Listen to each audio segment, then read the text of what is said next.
"This isn't your house anymore," he said, standing over me while blood dripped from my lip. I smiled, because in my suitcase was the one document that would destroy him, and he had no idea I'd been carrying it for 12 years. You are welcome back to another mind-blowing revenge story. Don't forget to subscribe, like and drop a comment for more interesting updates. The plane's descent made Emilia's stomach drop, but it wasn't the turbulence. Through the window she could see the coastline, the same harbor where her father had launched 37 boats over 20 years. Each one named after a memory. Morning Glory, Second Chance, Emilia's Promise. That last one still floated somewhere in the bay. She'd been 7 when he'd carved her name into the hull. 12 years since she'd stood at his funeral and watched her mother's hand slip into a stranger's grip. 12 years since she'd boarded a plane and swore she'd never come back. But the voicemail from the bank changed everything. Final notice. Bernard's boat workshop. Foreclosure in 30 days. Her father's workshop. His legacy. His soul. She couldn't let it die. The taxi pulled up to the house at dusk. The porch light was on, the same yellow bulb her father had installed. Her mother opened the door before Emilia could knock. "Emilia." Her voice was paper-thin. The hug was wrong. Too stiff. Too brief. "You look tired," her mother said, eyes darting toward the hallway. "It's a long flight. Richard's inside. He wanted to meet you." Richard. The name tasted like rust. He appeared in the doorway, tall, broad-shouldered, smile like a shark. "So you're the daughter." His handshake crushed her fingers. "Welcome back." "I'm here about the workshop," Emilia said. "The foreclosure notice." "Oh, that." Richard waved a hand. "Already handled. Sold the land last week. Developers are tearing it down Friday." The words didn't land at first. "You sold it." "It was losing money." "Your mother agreed. Didn't you, sweetheart?" Her mother looked at the floor. "You can't," Emilia's voice cracked. "That's my father's." "Your father's dead." Richard's smile vanished. "And this isn't your house anymore." Then his fist came. Fast. Precise. Her cheekbone exploded with white light. She hit the wall, tasted copper, heard her mother gasp, but not scream, not move, not help. Richard leaned close, his breath hot. "The deed's in my name now. Legal and binding. You want to fight me, sweetheart?" He straightened his collar. "Get a lawyer." The door slammed. Emilia sat on the porch, blood on her lips, her father's voice in her head. "Legacy isn't given, Emilia. It's fought for." She pulled out her phone. Searched. "Best property fraud lawyer near me." Speech balloon. "What would you have done in her place? Walked away or burned it all down?" The motel room smelled like bleach and regret. Emilia sat on the edge of the bed, holding a bag of gas station ice to her face. The mirror across the room showed the damage, purple blooming across her cheekbone, her father's green eyes now rimmed red. She looked like a stranger. "This isn't your house anymore." The words looped in her skull like a broken record. She should have seen it coming. 12 years was long enough for a man like Richard to rewrite history, to forge documents, to convince her mother that erasing the past was easier than honoring it. But he'd made one mistake. He assumed she came back empty-handed. Emilia opened her suitcase, pushed past the clothes, the toiletries, the life she'd built overseas. Her fingers found the envelope at the bottom, sealed in plastic, untouched for over a decade. Inside, the original deed to Bernard's boat workshop. Her father had pressed it into her hands the week before he died. "Keep this safe," he'd whispered, his voice already thinning from the cancer. "No matter what happens, this is yours. Promise me." She'd promised. Now she understood why. The deed was in her father's handwriting, corners worn, coffee-stained but authentic. Dated 1987. Signed by him. Witnessed. Notarized. In the margins, faded blue ink. "For Emilia, keep building." Her hands trembled. Richard hadn't just stolen property. He'd forged a document. Faked her father's signature. Erased a legacy with a lie. And her mother had let him. The rage wasn't hot. It was cold. Surgical. The kind that didn't scream, it planned. Emilia's phone glowed in the dark. 3:47 a.m. She didn't sleep. Couldn't. Every time she closed her eyes, she saw Richard's fist. Heard her mother's silence. Smelled the workshop wood her father had sanded smooth with his bare hands. By dawn she'd made 17 calls. The 18th one answered. Catherine Lau, property litigation. Who's this? My name is Emilia Bernard, she said, her voice steady as steel. And I need you to destroy a man who thinks he can steal my father's legacy. A pause. Then, I'm listening. Emilia held the deed up to the window. Sunlight bled through the paper, illuminating her father's signature. Good, she whispered. Because I brought receipts. Speech balloon should she fight clean in court, or get her hands dirty first. Catherine Lau's office smelled like leather and expensive coffee. Property fraud cases take time, Catherine said, sliding the deed under a magnifier.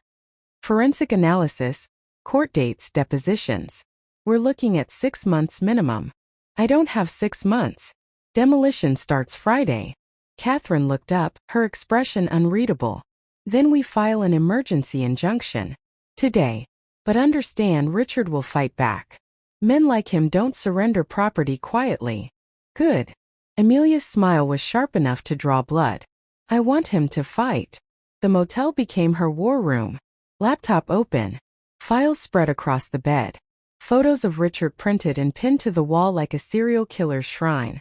She barely slept. Barely ate. Coffee and rage made a efficient fuel. She started small. Background checks revealed Richard's construction company had 3 failed projects, 2 pending lawsuits, 1 OSHA violation swept under the rug. His business partner, a man named Marcus Chen, had been asking uncomfortable questions about missing funds. Emilia made a note, Marcus Chen, exploitable. Then she drove to the workshop. Dawn light cut through the broken windows. Dust particles floated like ghosts. Her father's tools still hung on the wall, hammers, chisels, sanders, each one worn smooth by decades of use. In the corner, covered by a tarp, was the boat. Emilia's promise. Her father had started building it the year she was born. Never finished it. Always said they'd complete it together. She pulled back the tarp. The hull was beautiful, half done, raw wood exposed like an open wound.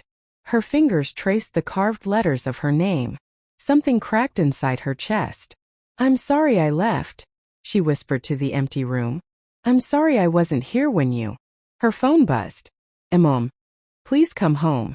We need to talk. Emilia stared at the message, deleted it.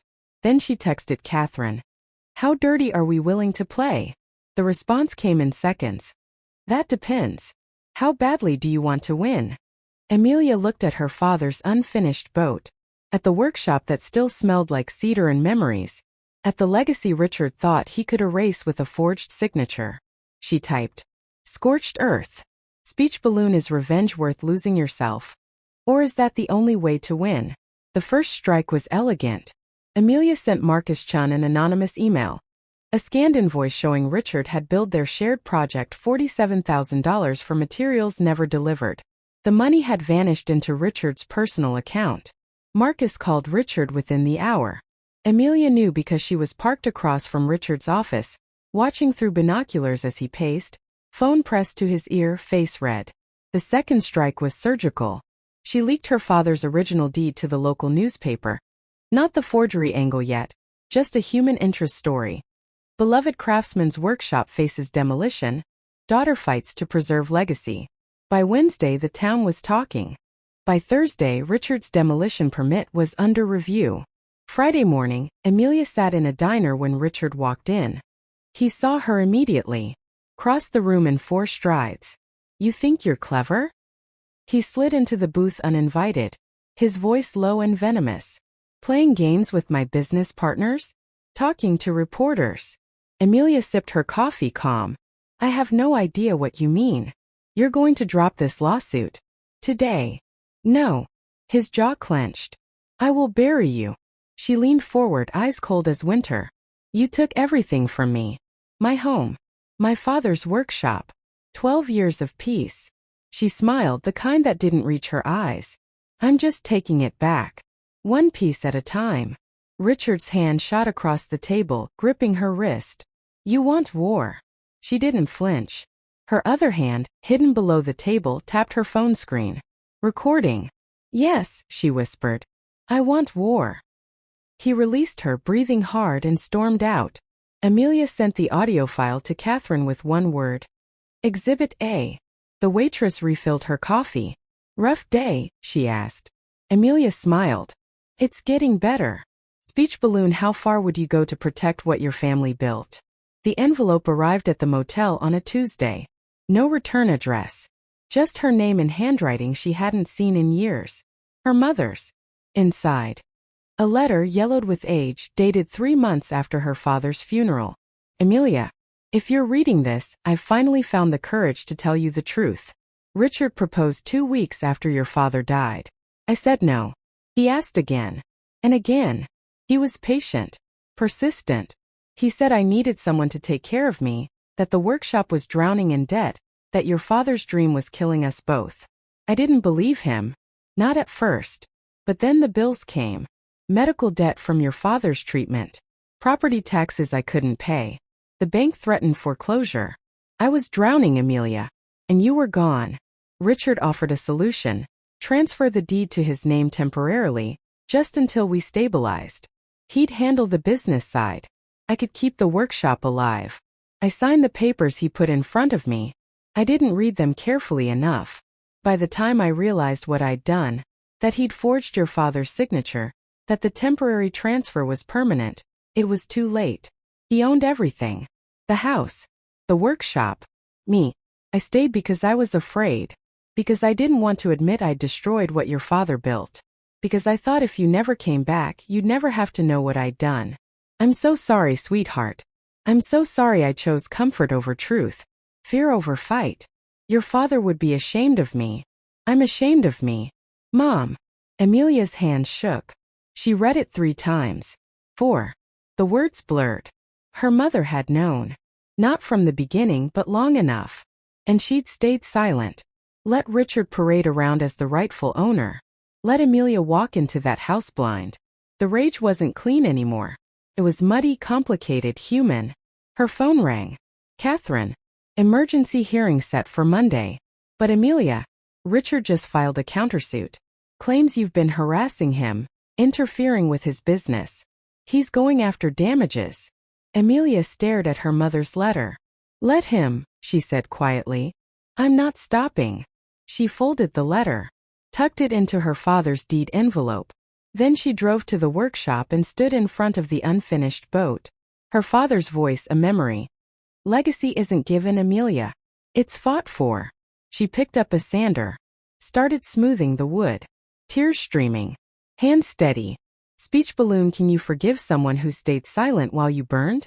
The sander's hum covered the sound of footsteps. You're holding it wrong. Emilia spun around, heart hammering. A man stood in the doorway, late 50s, calloused hands, wearing a faded flannel shirt with sawdust on the sleeves. His face was familiar in a way that hurt. Daniel Oakes, he said, stepping into the light. I worked with your father. 15 years. The name unlocked a memory. Summer afternoons, her father laughing with a younger man while they carved a mermaid figurehead.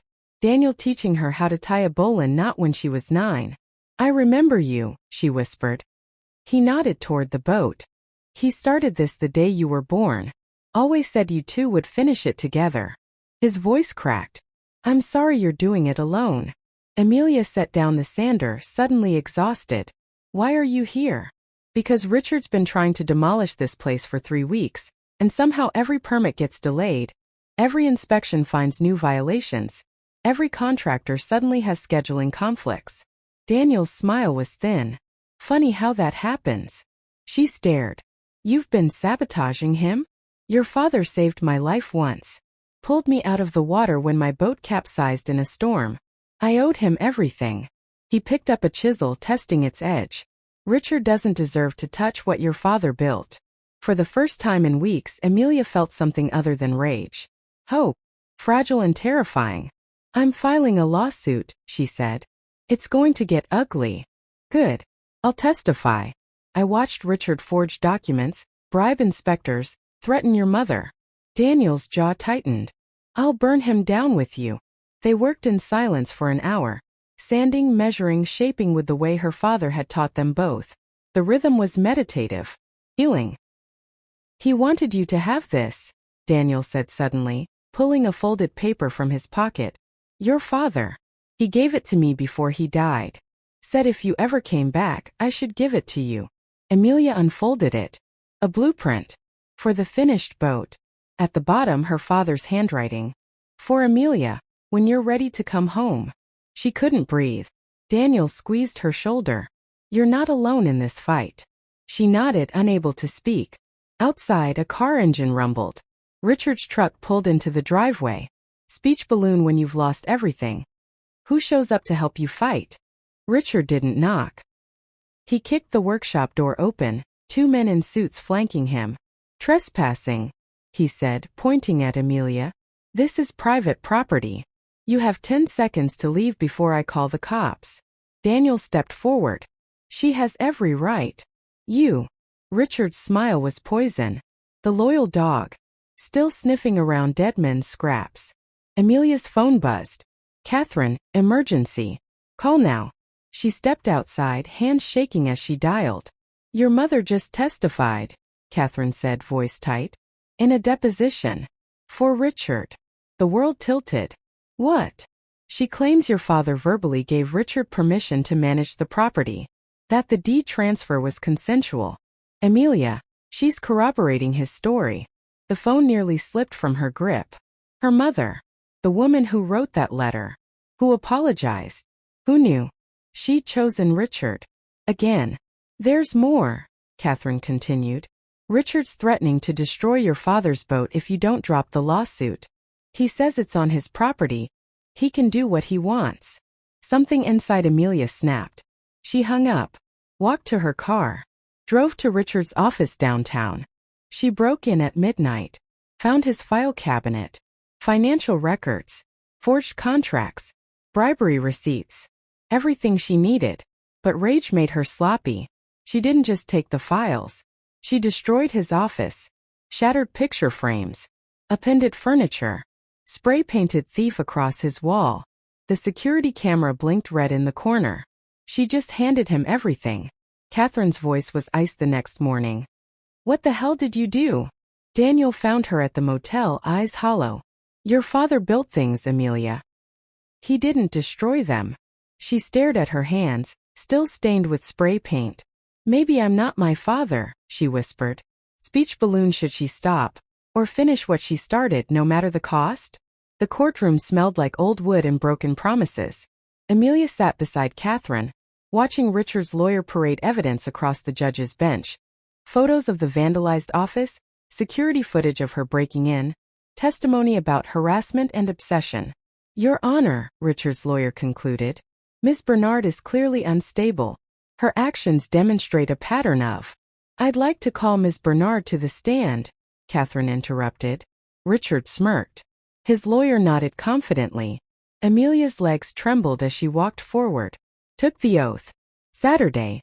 Catherine approached slowly. Emilia, why did you come home? To save my father's workshop. And when you arrived? Richard punched me. Told me the property was his. That my father was dead and I had no claim. Murmurs rippled through the gallery. Catherine held up the original deed. But you brought this. Why? Because my father gave it to me before he died. He told me to keep it safe. He knew. Her voice cracked. He knew someone might try to take it. And did you vandalize Mr. Kane's office? Silence. Yes. Richard's lawyer leaned forward, sensing victory. Why? Catherine asked. Emilia looked at Richard. At her mother in the back row, face buried in her hands. At Daniel, steady and solid. Because I was turning into him, she said quietly. I wanted revenge so badly I forgot what I was fighting for. My father didn't build that workshop with hate. He built it with love.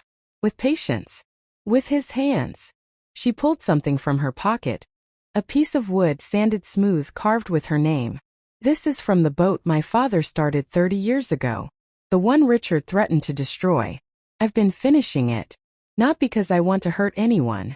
But because legacy isn't about property or deeds or winning. Her eyes locked on Richard's.